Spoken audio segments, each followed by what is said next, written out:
Bismillahirrahmanirrahim. Pada suatu hari Rasulullah SAW ditemui oleh malaikat Jibril.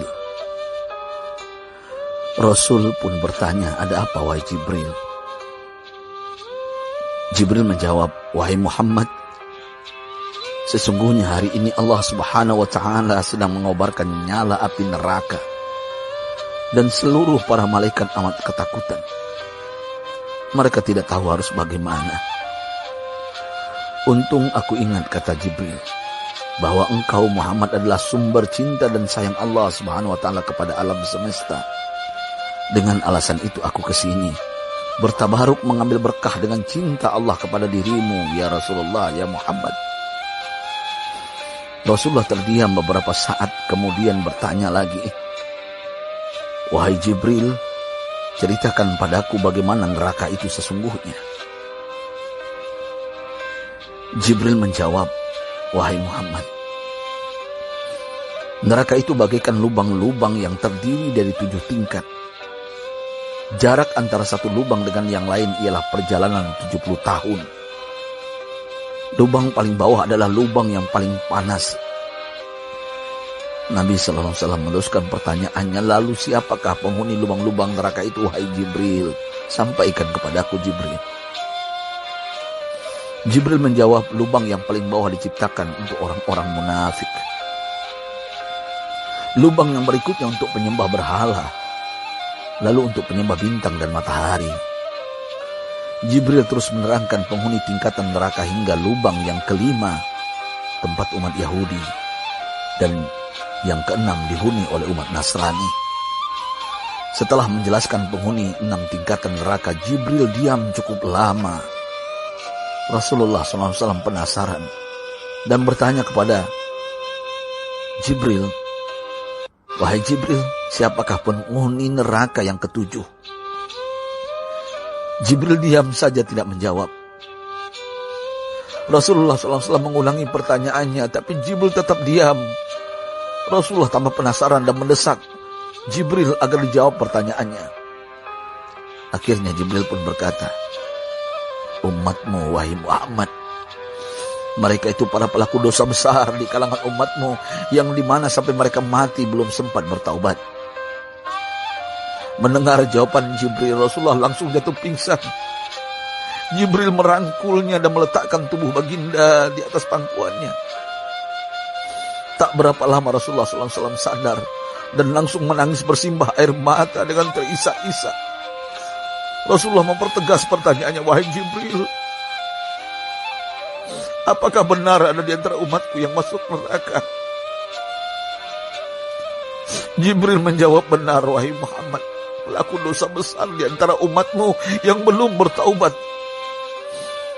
Setelah itu Rasulullah menghadap kiblat dan sujud kepada Allah dalam isak tangisnya.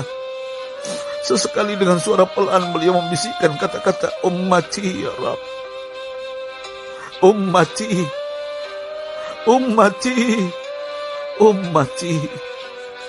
Beliau SAW tidak mengangkat kepalanya dalam keadaan seperti itu selama 3 hari 3 malam, kecuali setiap Bilal bin Rabah mengumandangkan azan.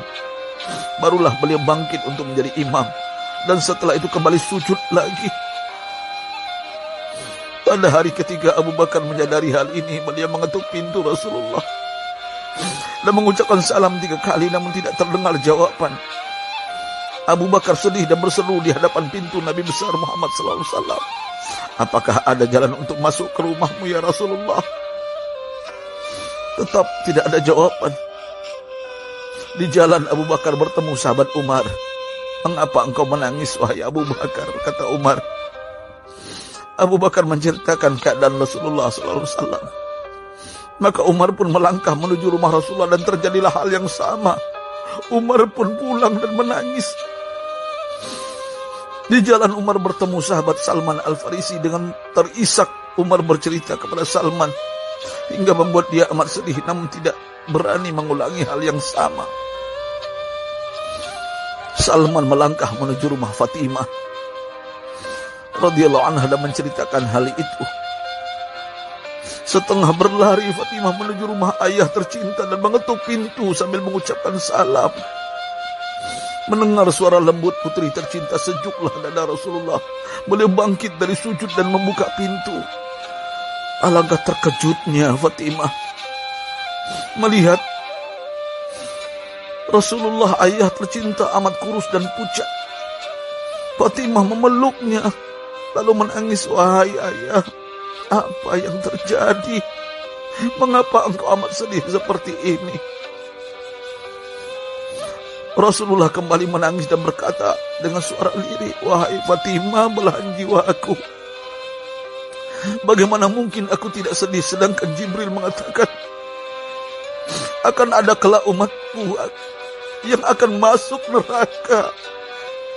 Subhanallah, betapa besar cinta Rasulullah kepada kita umatnya. Sahabatku, Rasulullah mencintai kita. Antaman ma'aman ahbabta, engkau akan berkumpul dengan orang yang kau cintai. Mari kita mencintai baginda Nabi besar Muhammad SAW yang mencintai kita umatnya yang tidak rela kita masuk neraka. Mari kita mencintai beliau dengan berselawat, Allahumma shalli ala Sayyidina Muhammad wa ala ahli Sayyidina Muhammad. Allahumma shalli wa sallim ala Sayyidina Muhammad karimil aba wal ummahat. Allahumma shalli ala Sayyidina Muhammad wa alihi wa sahbihi wa sallim. Sahabatku, sampaikan dan silakan share sahabatku di sosial media. Rasul mengajarkan kepada kita, man dalla ala khairin falau mislu ajri fa'ili. Siapa yang menunjukkan kepada kebaikan, maka dia akan mendapatkan pahala seperti orang yang mengerjakannya. Mudah-mudahan ini menjadi pahala jariah bagi kita. Saya Ustadz Oren. Assalamualaikum warahmatullahi wabarakatuh.